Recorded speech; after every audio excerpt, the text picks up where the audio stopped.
24 hours starts now. A couple months ago, I set myself the challenge of making a sword in 24 hours. This didn't happen right away because I had to finish up my last semester of my engineering degree, but now that I'm done with that, I figured it's the perfect time to actually do the challenge. I didn't want to make any old sword though for the challenge. I wanted to make a full-on Viking sword with ladder pattern Damascus and a full set of fittings. We'll see how that goes. Okay, that's all the pieces of 1084. I just need everything other... I'm taking everything that... Okay, my brain isn't working. If there's paint on a piece...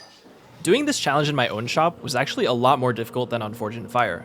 On the set of the show, there were like 50 people there, making sure everything was set up and ready for me to use. I didn't even need to cut my own steel on set, but at home, all I have is me, my brother filming, and my mom making me food. Okay, steel is cut. All I'm doing is a simple ladder pattern, so I don't really need to worry too much about like how many layers go where. Red, blue, red, blue. Oh, this is gonna be so scuffed. I would already never do some of this stuff that I'm doing right now for a custom build. In general, I believe that the name of the game when it comes to making a blade with a timer is just cutting corners, but you can't just cut any corners. You have to weigh your options and cut the corners that mean the least to the final product. For example, a good corner to cut is maybe to not hand sand your blade, but a really bad corner to cut is underheating your steel when you go to the forge welds. On one hand, your blade is going to look a little bit worse, maybe not as polished, but on the other hand, your blade is going to have delaminations and it'll probably fall apart the moment you swing it. For this blade, I actually cut a pretty strange corner already. Usually I grind all my pieces of steel clean, but this time I only ground the paint off of the pieces that had the paint. I heard from a lot of really good bladesmiths that there's really no point in grinding the steel clean, because the forge will already burn all of that pickling and rust off. So I tried to cut that corner here, and it eventually turned out okay. Alright, we're about 45 minutes in. I think I'm gonna plan out the entire rest of the time with some buffer, of course. We'll just call it 45 minutes for billet prep. I think it'll take a little bit to forge out, so I'll go 130. What I'm realizing right now is 24 hours is a lot of time, and I don't know if it's worth rushing all the earlier steps to give myself a lot of time later. All of this is up for change.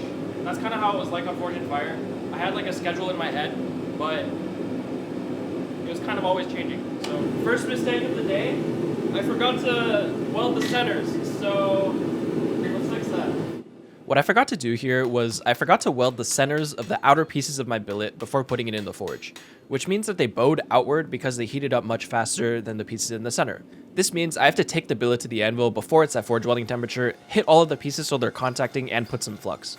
When I was on Forge and Fire, I never welded the centers, and things worked out just fine, but now that I know better, I would consider this a pretty clumsy mistake.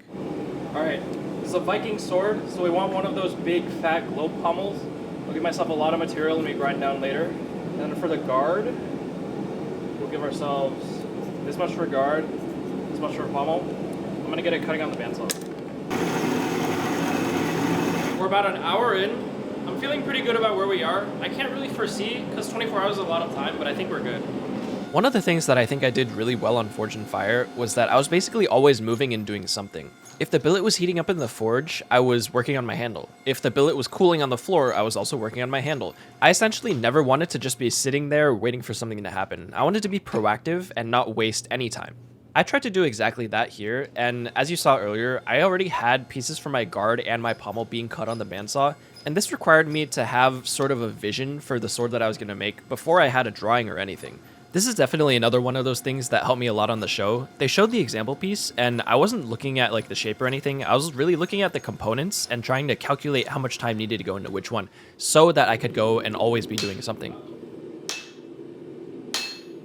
Alright, apparently Viking swords are usually between 2 and 3 feet long. I think I'm gonna go closer to 2 feet. The closer you get to 3 feet, the more exponentially difficult it gets to actually make it, so 2 foot and a third, 70 centimeters, I'll go there. To keep this challenge as challenge-like as possible, I gave myself the following parameters.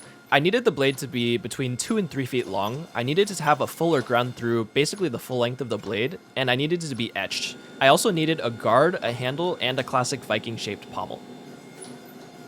I think I'm going to try to forge as much heat out of the material as possible so it takes less time to cool. Suck it out with those big dies. Waiting for steel to cool is definitely the worst, so I tried to suck out a lot of the heat with these big dies. I didn't want to suck out too much because I didn't want to accidentally harden it. Nice. ahead of schedule. This is a rough sketch Viking Sword, 27-inch blade, approximately a 4.5-inch handle, because whatever I've seen of Viking Swords is that the handles are very tight to the hand, and I'm going to sort of use Alex Steele's Viking Sword as a reference, because it's the one that I've seen the most of. We're going to do a fuller on both sides. I've never done a fuller, so it'll be fun to do it for the first time in a time setting. And all of these fittings will be Damascus. Oh god. Yeah. The piece of steel that I'm putting in the fire right now is the leftover Damascus from my Firestorm Chef's Knife video. I wanted to challenge myself and see if I could make both of the fittings out of Damascus, so I tried to pull both the guard and the pommel out of this one piece of material. Obviously, because I'm using Damascus now and I'm not using the mild steel pieces that I cut earlier, those cuts were technically a waste of time. However, you can look at it as a waste of time, or you can look at it as a contingency just in case this material doesn't work out. To save time here, I decided to do a hot cut rather than letting it cool and taking it over to the bandsaw. Oh, come on. Oh my god. I don't know what it is about this Firestorm Damascus, but it is always so hard to break apart whenever I do a hot cut. It's definitely still a little warm, but I think we can start cutting it. I'm gonna wait for the coolant to cool it down a little bit. I don't think a really hot piece of steel is good for the blade. I feel like I'm allowed to chill a lot more because it's 24 hours. If this was forged in fire, I wouldn't be allowed to sit. If I was sitting, I would be wasting time. Okay, the forge weld is actually really, really clean. So I guess the people that said that they don't clean their steel at all aren't joking. Look at that. It's actually usually a pretty bad idea to grind with gloves. It's because the glove can get caught and pull your hand into the grinder. Things were a little different for me because I was on a timer, but you really shouldn't be doing what you see me doing here. Oh my god. Alright, it's a little too heavy and I'm running out of energy, so I'm going to cut it right now and then finish grinding them later. Alright, I think we have, what do we have? 18 and a half, that divided by 5 is 3.7. The plan was to cut this billet into 5 separate pieces to get a total of 185 layers. Generally, more layers is more better. Okay, are these the same length? Oh god. Nice, they are the same length. Alright, one of these pieces is a little bit long. We'll treat that as like the bottom piece. It doesn't actually matter if they're not like exactly the same length. Now that I think of it, the most physically demanding thing that I ever did on Forged in Fire was clean my steel. There was no faster way to do it other than to press it into the grinder as hard as you could. They were harder to grind than expected, but that's fine because now they're grounded. I don't have to do that ever again. At this point, I was realizing how tired my hands and wrists both were already getting, and that wasn't good because there were more demanding tasks ahead. Alright, so something really funny happened. I was like, why is there so much porosity in my weld? Then I realized I never turned the gas on, which is really, really stupid of me. I'm so used to using flux core that I'm not used to like turning a bottle on either. I finally upgraded my welder to a MIG with gas, and it's definitely a ton better than the flux core. But if I don't turn on the gas, then it's for nothing. Alright, that's what MIG beads are supposed to look like. They look like poop because I suck at welding, but that's not what MIG beads are supposed to look like. Alright, lesson learned. Alright, here we go. We are done with this step. We're done with this step. I have 45 minutes to forge out the next billet and prep it for laddering. And we're 5 minutes into that step, so we're actually doing really good on time. Ow. When I was cleaning these pieces of steel for the cut and the restack, I actually had to remove a lot more material than I expected. The problems weren't major, but regardless, that means that my steel wasn't entirely planar. I went and fluxed every single one of the layers just so that I would get perfect forge welds and I wouldn't have to worry about starting over. And in this case, the flux doesn't actually repair broken forge welds like I said in past videos. It actually goes in between the negative space between the pieces and ensures that no oxidation can build. Oh, I can't tell it's because if I'm rushing right now and I'm doing a lot more work in a shorter amount of time, but my forearms are maxed out. I couldn't even pull that die out of the press.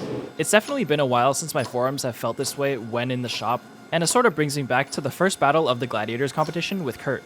During that battle, it was my first time working that fast in basically ever, and I vividly remember both of my forearms cramping when I was cleaning the steel on the grinder. It wasn't fun at all. We're almost 3 hours in, and seeing as we're about 1/8 through the 24 hours, I think this is a sustainable level of effort. I don't feel super tired. Like I'm tired, but I'm not like tired. I definitely have too much steel though. I think I might have to cut off part of the billet when I go to draw it out and ladder. That'll take up some extra effort, but it'll save me a lot of time later from grinding.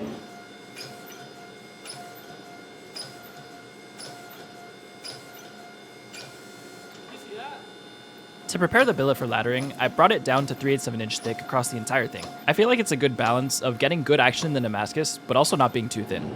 Alright, I'm gonna use the angle grinder for laddering, even though I use the belt grinder on Forge and Fire.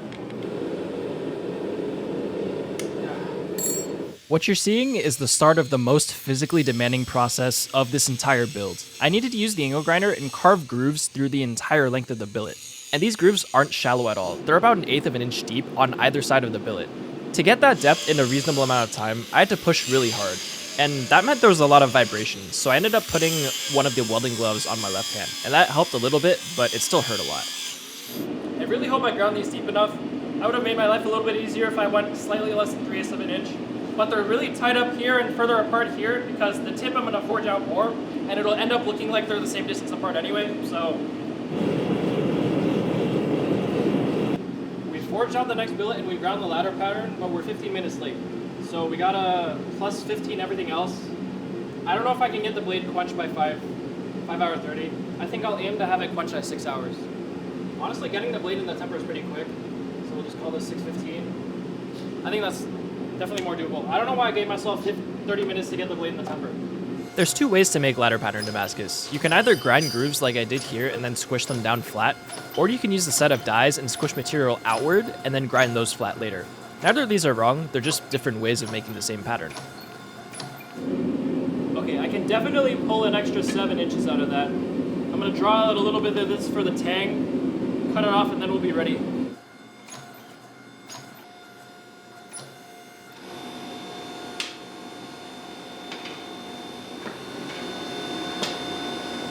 Come on, man. I found that when making blades on a timer, you sort of have to do some steps out of order. If I was making this blade for a client, I would completely finish the blade and get the Tang to its final dimension before I even started touching handle pieces. But here, since I already started thinking about handle pieces, I needed to forge the Tang to something that was already in my head, or in my sketch in this case. Alright, let's do some blade work. I tweaked my back doing something. I don't know what it was. Whew. If you forged a blade before, you know how potentially time-consuming forging a tip is.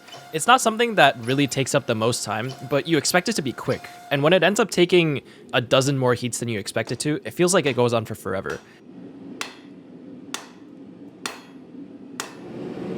Okay, we're like more than a little bit behind, which is not good, but I'm gonna push the end of forging to 5 hours, so I'll give myself 44 more minutes for that. You know, we'll call this 6.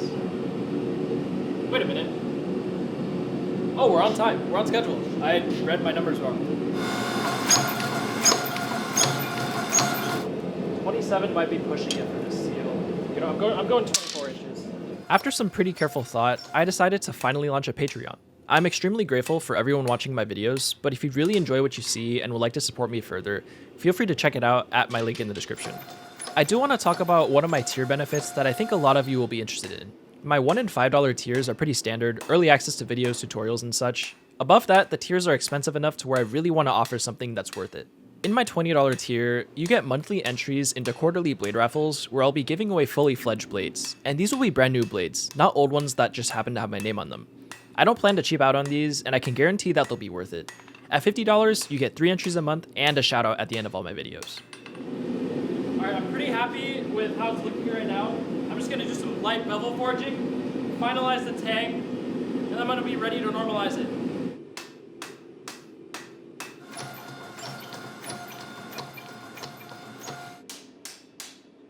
It's so big that the radiant heat makes it so I can't grab the hammer without the gloves. And I can't really grab it with the gloves because it's so big. That's really bad for your hand tendons.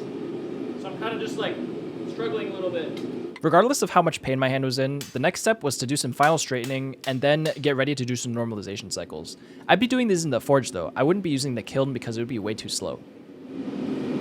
As this gets up to the temperature I need, I'll be checking it with this welding magnet. I would have used a smaller magnet, but I can't find any of them. I have like 10 of them, but I can't find them. I'm making sure to paint the heat. The entire blade needs to be about the same temperature. Another super important thing is that I'm holding it vertical. I'm not holding it like horizontal to the forge. If I held it horizontal, it would bend all over the place and I would lose my straightness. If I hold it like this, it's a lot more resistant to bending in this direction. So this will save time later on straightening it even more. Okay, non-magnetic, non-magnetic. Okay, the center is non-magnetic. The tip and the heel are still a little bit cold. Do a little bit more painting and then I'll be done for the first one. All right, now that it's at temp, I'm just gonna do this. I'm gonna wait for it to stop glowing and then it'll be good for the second cycle. It's like pretty hard to reference it when it's like in the light, but if it's in like the shade like this, you can see the colors more clearly. It looks like it's like not red at all. If you bring it over here, it's still glowing a little bit. I need that glow to be gone. And I can't really do that correctly in the sun. Here are the approximate temperatures that I'm doing the normalizations at. I say approximate because it's impossible to tell exact temp. All right, it's not sticking. It's barely sticking at the end, which is fine. Probably a little hot near the tip again, but not by too much, which is fine. Okay, last one. The last of the 3 cycles is kind of iffy because you can't test it with a magnet because the ideal temperature is not magnetic. No, the ideal temperature is magnetic. So I sort of have to just eyeball it and hope that it's not magnetic. Still sticking. Okay. All right, this is gonna take like maybe 30 minutes to cool. I can't cool it with water because that'll harden it. Not fully, but still enough for it to not be ideal.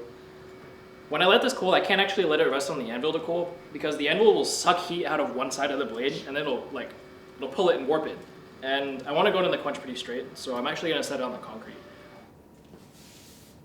We are 5 hours and 20 minutes in, which means we're in this step right here. I don't think the blade is going to be cool enough to grind for at least another 20, so this will become 540. I don't think I can get it quenched by 6, maybe 6:15. Okay, getting a blade that's in the temper takes 0 time. I don't know what I'm doing. And we're doing a 1.5 hour temper twice, and it'll take some time to cool in between. So at 9 hours 30, we'll have a full tempered blade, assuming everything goes good. If I'm slow on that, like 10 hours in is not bad. I think I took much more of a break than expected, but now that the steel was cool, it was time to grind everything clean and remove a little bit of material before we actually quench it.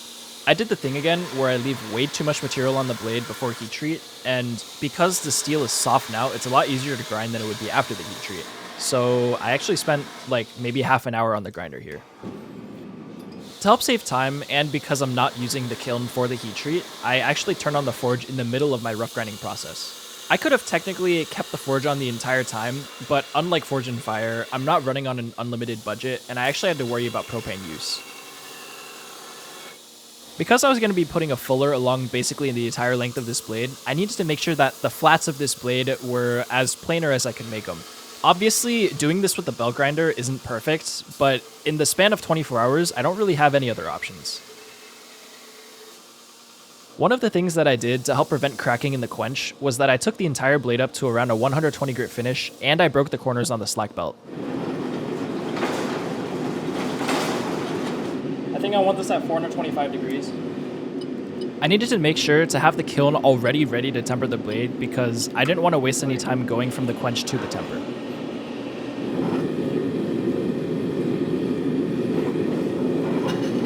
Even though it would be really dangerous, it would have probably made for a better quench if I kept the garage door and the side door closed. That's because if there's a lot of ambient light, it's really hard to tell subtleties of the temperature of the steel. But if it's closed, you can see every single irregularity and every single hot spot on the blade.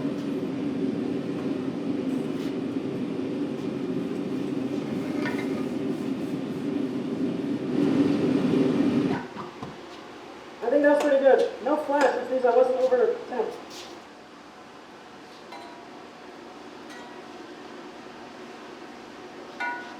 Okay, let's...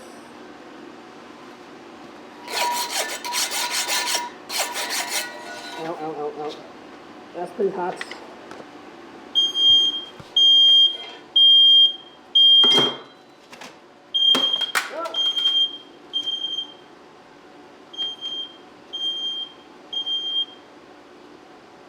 bit of a warp, little bit of a warp.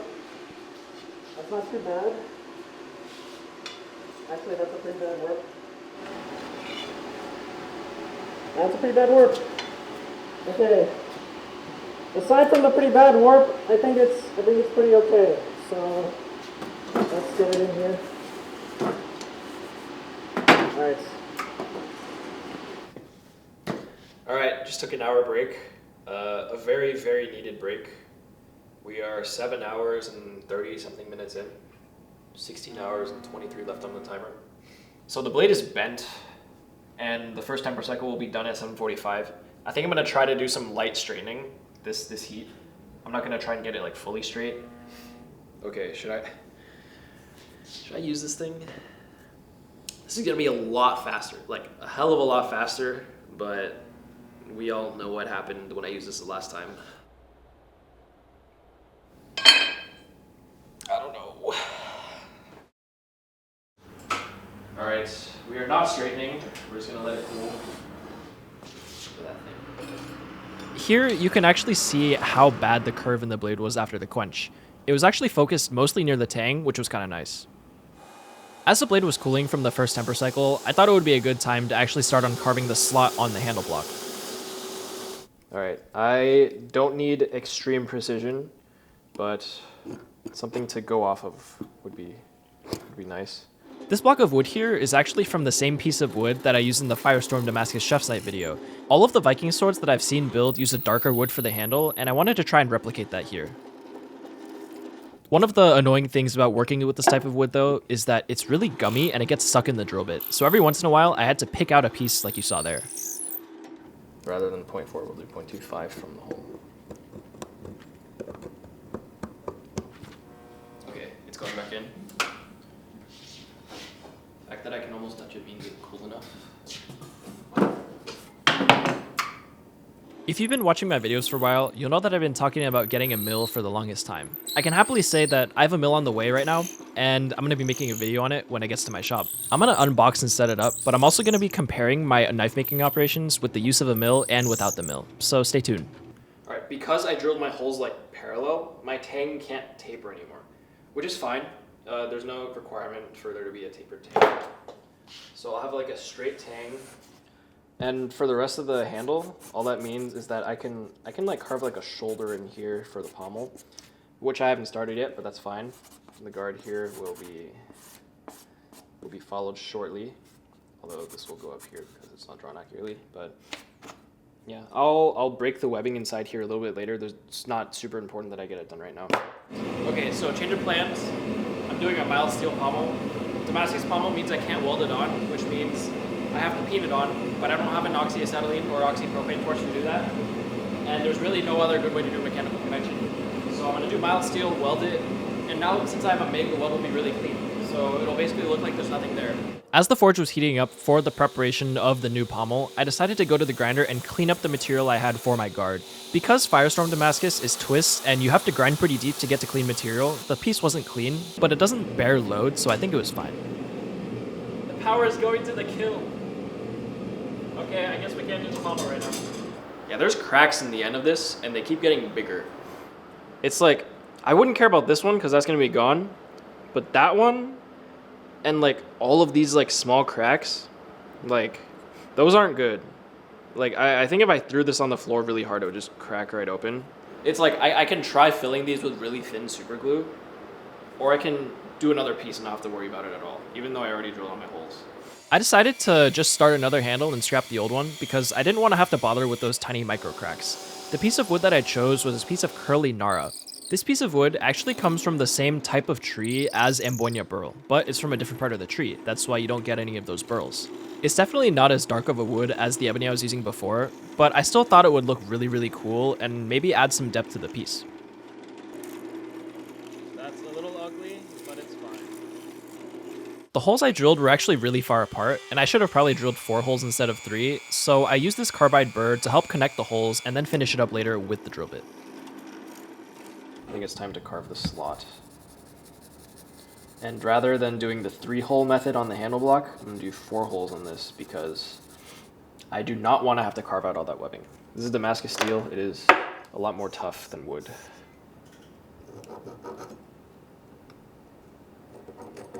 Oh wow, exactly in the middle. Why do we do this to ourselves again? It's for the views, he said. It'll be fun, he said.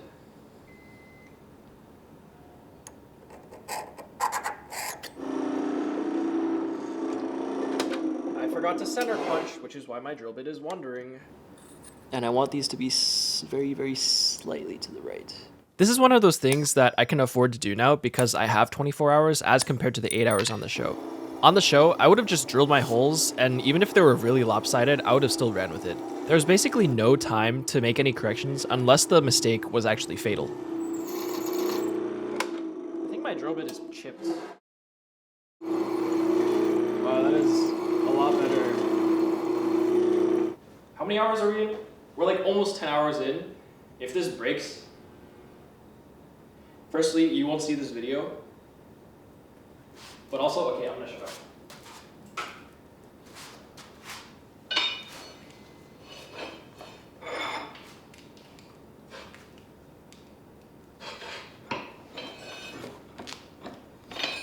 Oh, it's heavy.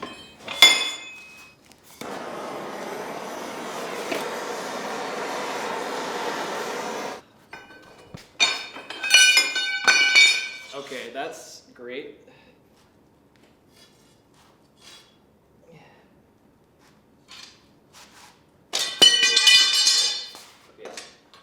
If I bend it straight, it looks straight, you know?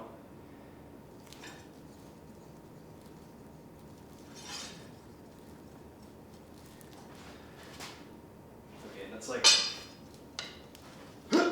Once the blade cooled down far enough to where I couldn't straighten it anymore, it was time to go back to the guard. Unlike wood, unless you like having drill bits snap in your face, you can't really use sideways pressure to join the holes together, so I'm using my Dremel and a Carbide bit here. If I had a mill, I could just use an end mill, go back and forth a couple times, and then I have a slot that's perfectly parallel. But I don't have a mill, so I'm going to keep doing this for now.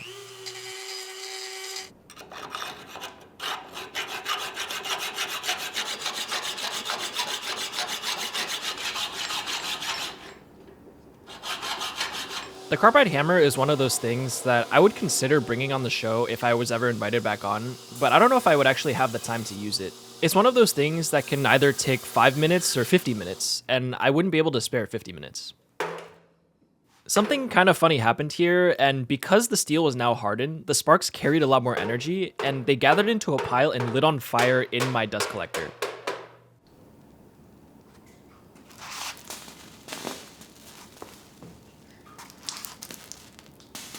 I don't really know what's burning, considering like... Alright, let's get this thing straight. The original plan for this video was to actually film it 24 hours straight from 5 a.m. to 5 a.m., but we quickly realized that was unhealthy and unsafe, so we decided to do 3 days instead, 10, 10, and 4. Like, I don't know if you remember what it looked like after the Quench, but this is leagues better. With the fresh belt slapped on the grinder, it was time to start the most time-consuming process in this build, and that was hogging off all the material and grinding the fuller. One thing that I needed to make sure of during this grinding was that I ground my Tang thin enough. I already pre-drilled all the slots in my handle material and my guard, so I needed to make sure that I ground the Tang to those and not the other way around. The reason I threw on a new belt so soon is because after I'm done with making the flats, it was time to hog some material off the bevels. I wasn't grinding them to completion, but I was going to take off a lot of material. And doing that with the fresh belt is sort of a waste of the fresh belt. I'm grinding with such aggressiveness that it would just shred the abrasives off the belt, and I would rather do that to an old belt rather than a new belt.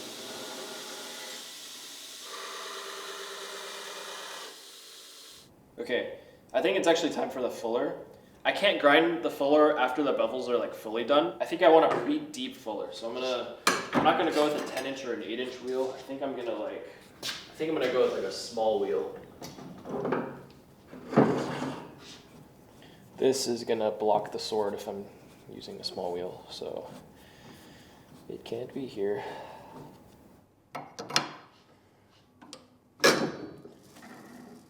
I was really nervous to start grinding this fuller. As you can see there, I'm like barely touching the belt and like moving it away to make sure I'm in the right position. But the thing is, starting a fuller is exponentially more difficult than continuing a fuller. So in hindsight, I think it would have been better to go more aggressively at the beginning than what I did, but there were two sides to this blade, and I ended up doing that for the second one, and it became a lot better.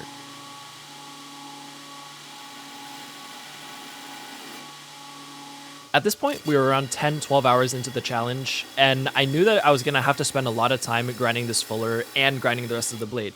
However, in the back of my mind, I was also thinking that since I was 10 to 12 hours in, I had more than half of the time left, so I tried to not rush the grinds too much so I could actually be semi-proud of them at the end.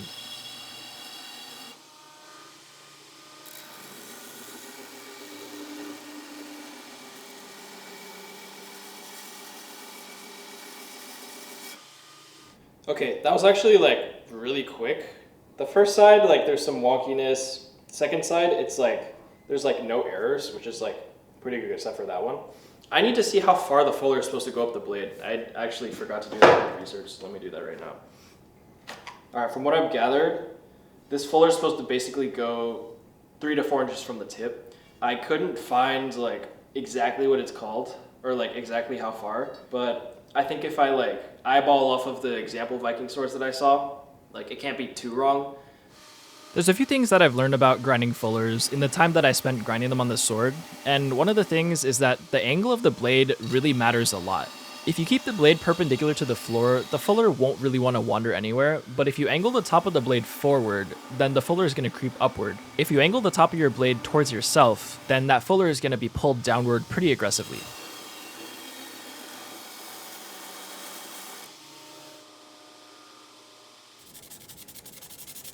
Okay, I don't need this to be perfect, but I need my Tang to at least be centered. There's a few things that I judge all my blades by, and the first and most important thing is the blade straightness. When I'm looking at the blade constantly, I'm ensuring that the blade stays straight.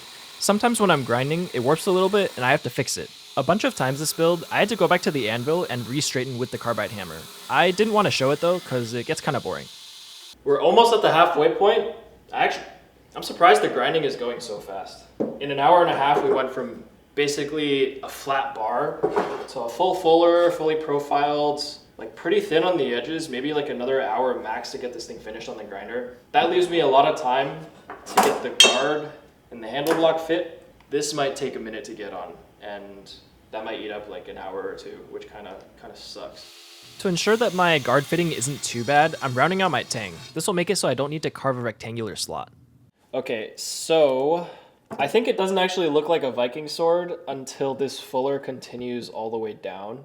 I'll probably like end it around here. And I'll do it on both sides. And it doesn't really matter how far I go this way because it'll be covered by like the handle. But I think I also want to bring these out just a little bit. I think it's a little too narrow. And I feel like it can lose a little more weight from the fuller. So more fuller grinding, yay. This is one of those things that I have the luxury of doing under my 24-hour time constraint as opposed to the 8 hours on Forge and Fire. On the show, if this was something I noticed, I would sort of just have to carry that into the testing and I wouldn't really have time to do anything about it. But seeing as I do have the time, I figured it's something I'd fix. Okay, I think that's enough grinding for now. I need food.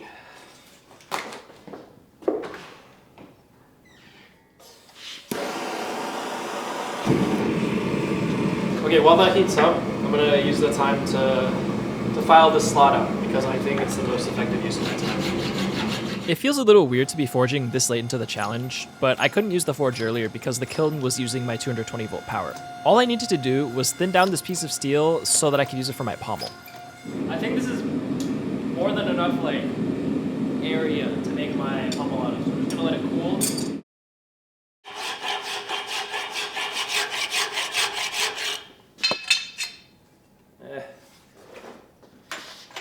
Alright, I have a funny idea. I got these new carbide end mills for the mill that I'm getting. I need like a parallel cutting thing. So I'm gonna put one of these in my drill and become the mill. Whoa. Ooh, it's kind of nice and weighty. Before you go down and comment, I know this is like the worst thing you can possibly do to an end mill, but I was on a time crunch and I was willing to potentially destroy this end mill for a little bit of a faster process.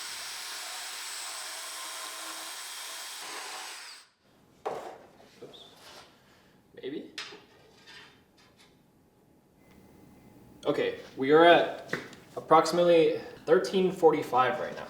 I want to get this guard fit by 14:30, like an extra 45 minutes. 14:30 to 15, I'm gonna fit the handle.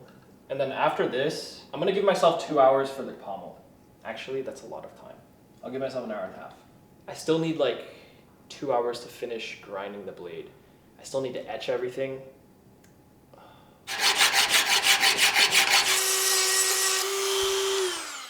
The metal shards kind of hurt, but I feel good about this one. Whoa!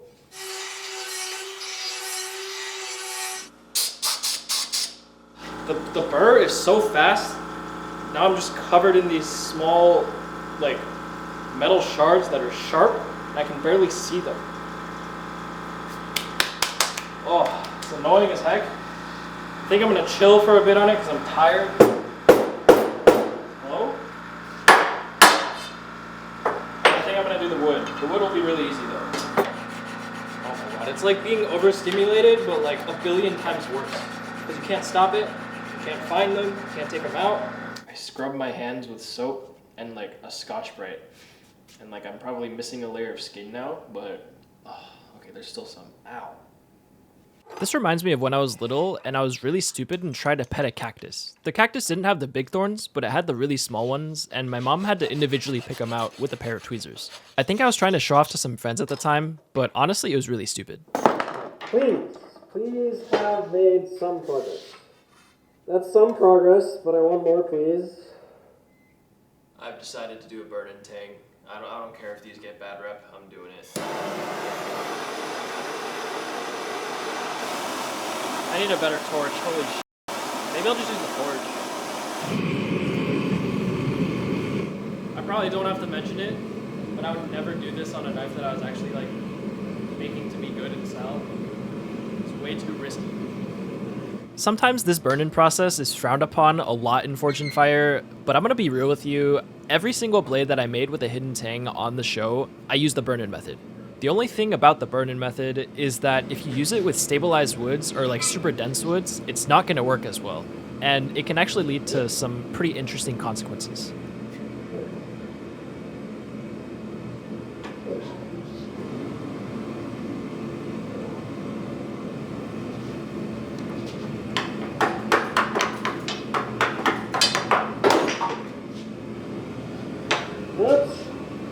As you can see, my piece of wood got stuck on the Tang, and that isn't really good, but I had to move along with it anyway. Okay, it better at least fit kind of well. It's better than the guard fits right now. Before I could finish fitting the guard though, I needed to make sure that the guard blade transition was as good as I could make it without spending too much effort. I think you're actually supposed to inset the blade into the guard so that there's no possibility of having a space, but I didn't have time to do that, and the best thing I could do was do what I usually do on my chef's knives.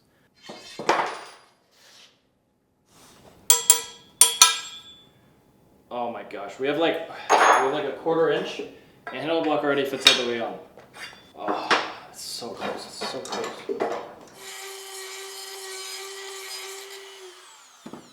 That fits pretty damn well. I don't really think I need to go any better than that. That is pretty damn good. Mixed with the handle block. That's a Viking Sword. Alright, we have both the guard and the handle fit. So we are ahead by 20 minutes, which means we are taking a break. I think it's more worth it to get a break than to rush the next part with low energy. With 9 hours left on the clock, I was pretty happy with how everything looked, but I knew that there was one component that I had barely even started yet. Okay, so the 20-minute break turned into like an 1.5-hour break. I kind of think I rushed a lot in the beginning though, which means I have more time now. We are 16 hours in, which gives me half an hour to do pommel, which is not going to happen. I did some thinking though, and I need at least 5 hours to do all of these, so I have some time before then. 17:30, which will give us an 1.5 hours between pommel and this. Okay, my Tang is too short. To make my Tang longer, the plan was to grind away a little bit of material to prep for welding on more material later. If I didn't do this grind, I wouldn't get any penetration with the weld, and the material I add on would be super weak. Oh. The piece of material that I'm welding on is a scrap piece of round bar. I think it was a little bit bigger than my Tang was wide, so it was the perfect piece of material for me to add onto the Tang. I made sure to grind a chisel in the scrap piece just like I did the Tang. Another thing that I made sure to do was to actually turn on the gas for my welder. If I forgot to turn it on for this step, it'd be pretty catastrophic later. Because the weld bead gave some extra width to the Tang, and because the piece of steel was already wider than the Tang, I needed to grind everything down so that they were the same exact thickness.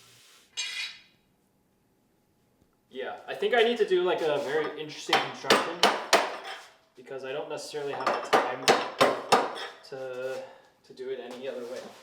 The original plan was to have the Tang basically just be a cylinder, but the thing about that is that then there's nothing aligning the pommel to the rest of the blade. So what I did was I left some extra thickness next to the part where the wood would be held, and I had it tapered down to that cylinder. This is sort of the best of both worlds, in which I don't actually have to remove that much material from the pommel to get it to fit, but it'll also be correctly aligned. In order to fit that curve, I'll do like 3 holes next to each other right here and 1 long hole. Okay, all I need is a center point on this side, 3 holes next to each other over here.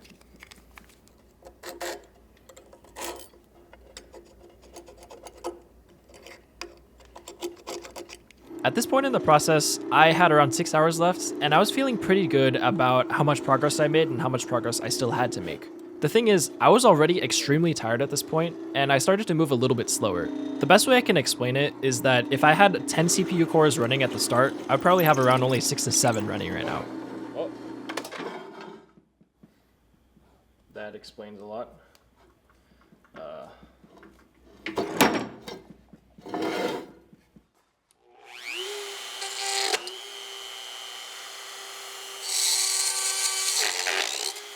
Look at all those tiny needles.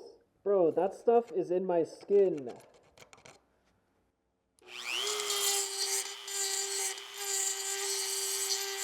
Okay, I cleared some of the webbing, and it already like fits kind of. It's already poking through. As much as I hate it, I have to keep using the Dremel. Unless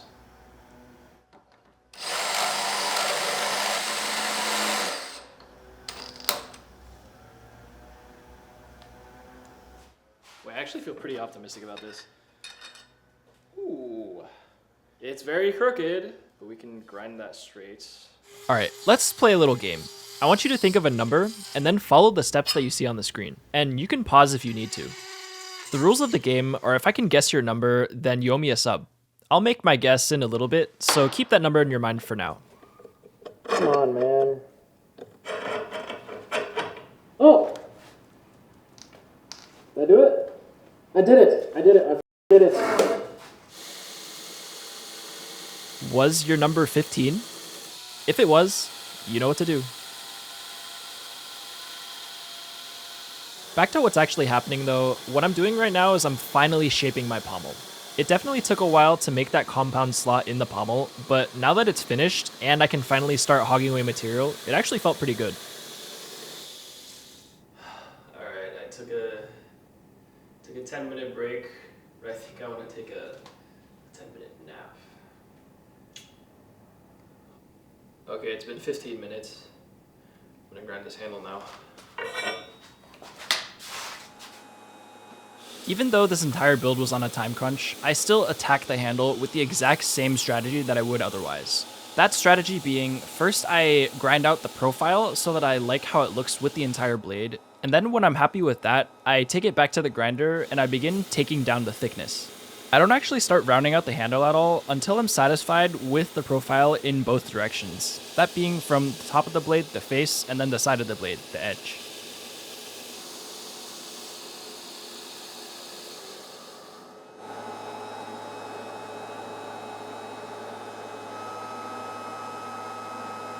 With this video being the first challenge-like video on my channel, I actually want to know what you guys think. Do you guys like this format? Do you not like it? Do you want to only see full builds that take a long time, or would you rather see more challenges? Let me know in the comments below. We are almost exactly 3/4 of the way through. We're done with all of this. We'll call this having shape handle, which we have. We're now in between 18 and 19. I've allotted myself 3 hours to grind everything to the final shape. I think the blade is gonna be the thing that needs the most work. Final grind, blade. I think it's kind of funny that even though I made a bunch of 2-edged swords on Forge and Fire and I'm making this Viking sword in my shop, I've never actually taken the time to make one of these as a custom order or commission, which means I haven't spent the time to make one of these without a time constraint.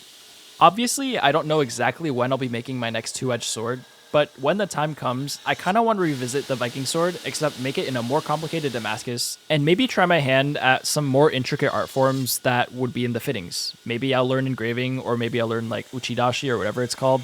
I don't know. I've taken off a ton of material. I'm hoping that the balance is going to be a lot better.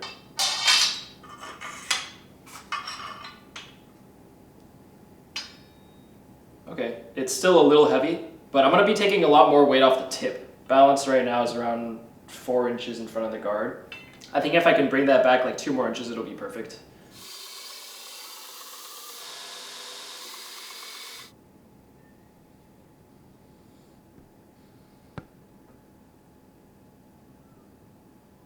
Watch this.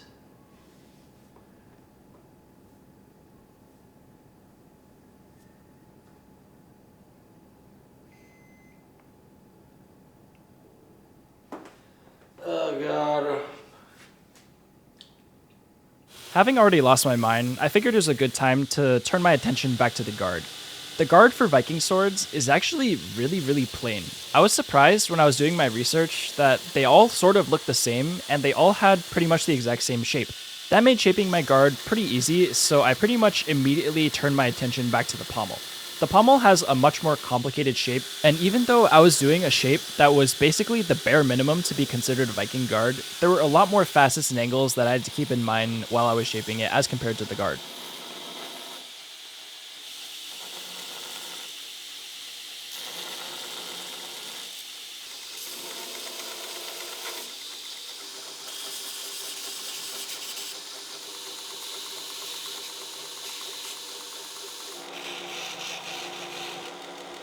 Okay, that was enough break from my voice. What I'm doing here is that I'm using Scotch-Brite belts. These belts are really good at blending lines together and making the piece look essentially polished. If you take your time going up the grits on the Scotch-Brite, it'll basically look hand-sanded. But yeah, I'm not going to show too much more of it because you've seen me at the grinder enough. It's actually time for the etch next. Okay, I need to wash this with soap. Alright.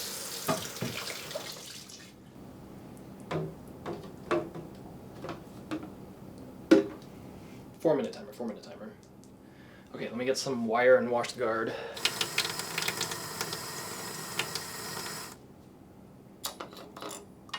Guard is in. I actually have no idea how this etch is gonna look. I've never etched on like a surface conditioned belt finish. Okay, let's see what this blade looks like. Need to make sure I don't knock that in. Ooh.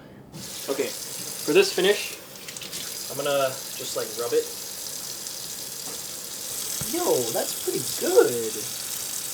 The ladder pattern isn't as aggressive as I would have liked, but for 24 hours work, I'm pretty stoked with how this is coming out.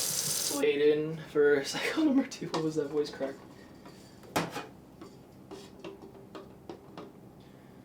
Okay, guard time. Let's see how it's doing.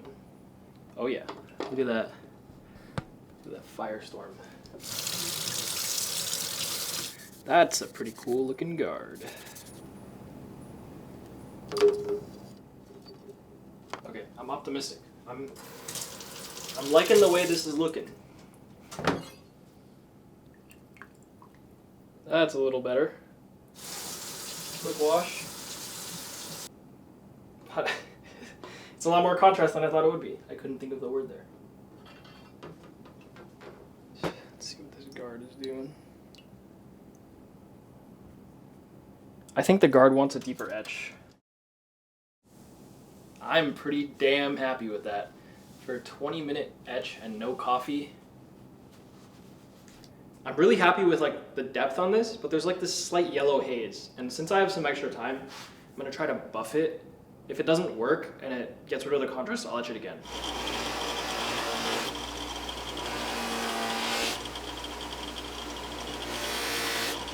Okay. Oh wait, no, that That did help a little bit. Okay, I'm happy with that. With both my Damascus components pretty much fully etched, it was time to do some final cleanup and get everything actually ready to put together. I'm using a 5000 grit sanding pad right now to clean up the Damascus on the blade, and then I'm actually going to buff the handle. I didn't hand sand the handle, but I think a buff will still add some depth and some color.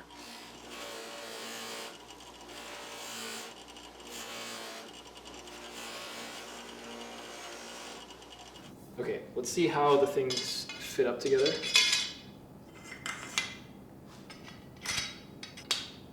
I think I need to touch the Tang a little bit more because this isn't seating all the way down even when the guard isn't fully seated. Yeah, I need to grind the Tang just a little bit.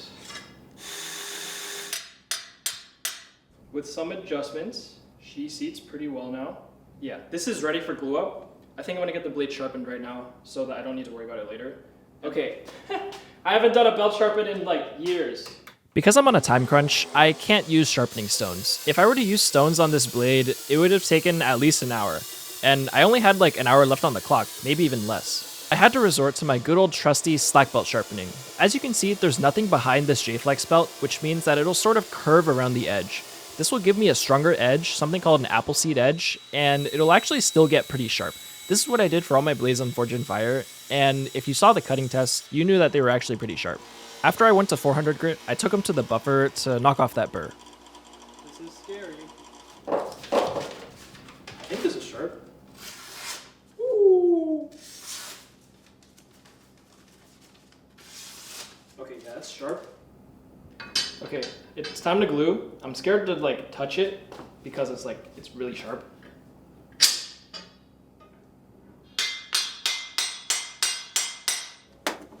Okay, let's mix a ton of this. Okay, apparently this has an easy mix feature. Ooh. And because this is timed, I think I'm gonna use it. I think I do this. Whoa, it's mixed. Do I trust the mixing? I need a lot of this. I see streaks in it, so I'm just gonna mix it a little bit.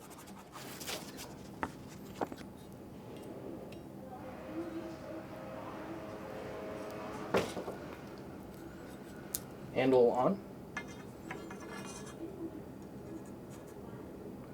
Oh god, we need a drip thing. Oh, I should be doing this over a trash can. Give me a second. I'll wipe this down with acetone later.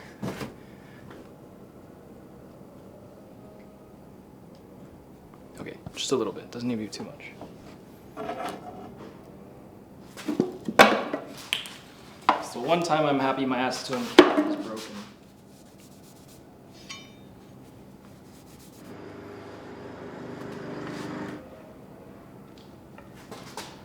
I get it.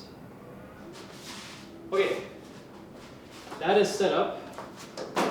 Once it cures, I'm gonna weld on the Tang. I need a place to be able to attach this to. Ow! Okay, it's curing. We have 24 minutes left. I think I'm gonna let it cure for 4 more minutes, and then I'm gonna bring it over, weld it on, and then I need to grind it flat, and then I need to surface condition it so that it looks like it's one piece of metal. Yeah, I can wait 4 minutes. I can wait 4 minutes.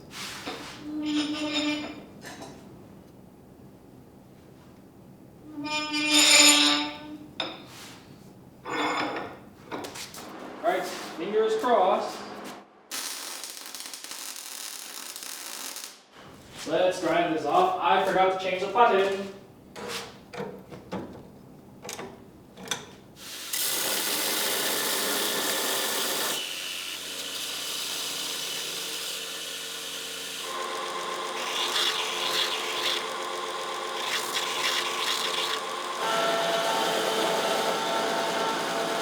Okay, I'm pretty happy with how everything looks.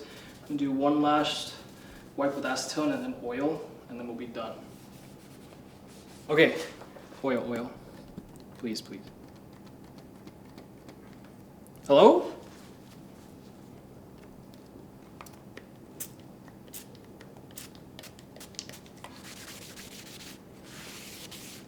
Yeah, I feel like the oil's not covering everything. I can't tell if that's the chatoyant. Oh, it is the chatoyant. It's so chatoyant that it looks like some parts aren't getting covered. I think if I touch it anymore, I'll either cut myself or make it worse. So I think I'm gonna call that done. We have 4 minutes left.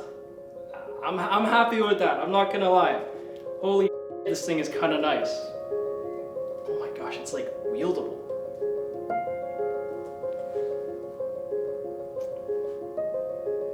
Like if this is coming at you, you can't see it at all.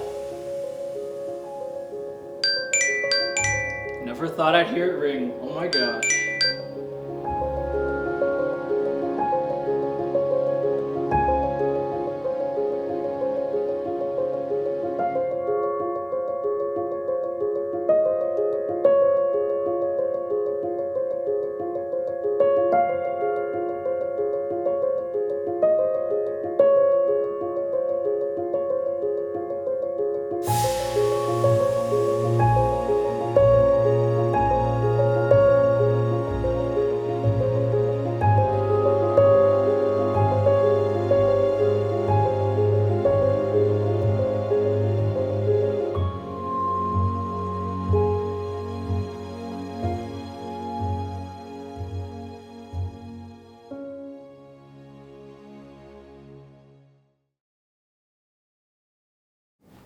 Yeah, so that was one of the most tiring things I've ever done. Even compared to my run on the Gladiators of the Forge segment, this was a lot more tiring. I'm pretty happy with this though. Like when you think of Viking Sword, you think of something like this. And if I were to make a Viking Sword again with no time constraints, I would have spent a lot more time on the measurements. I think it's still a little too thick. I think a Viking Sword should have been a lot thinner and a lot lighter. I would have heat treated all my Damascus fittings, and I would have actually hand sanded them to get a nice etch.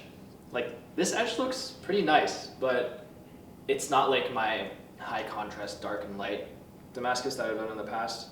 I think I would have probably chosen a different construction technique for the handle. This is definitely a little janky. Like, welding on a pommel is not the thing you should do if you are trying to make a high-end piece. In terms of how well I think this would do on Forge and Fire, I think the weight would definitely be a bit of an issue, but I think it's pretty sharp. Let's see.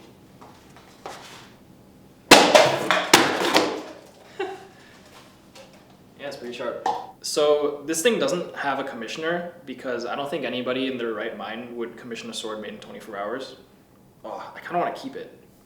I think I might raffle this off for like really cheap tickets, maybe like $3 to $5 per ticket. If you look in the description, I'll probably have a link there. And if you get a ticket, you'll have a chance to win it. I'll probably do the raffle live on Instagram. I'm very happy with this. Hopefully whoever gets it from the raffle is also happy with it.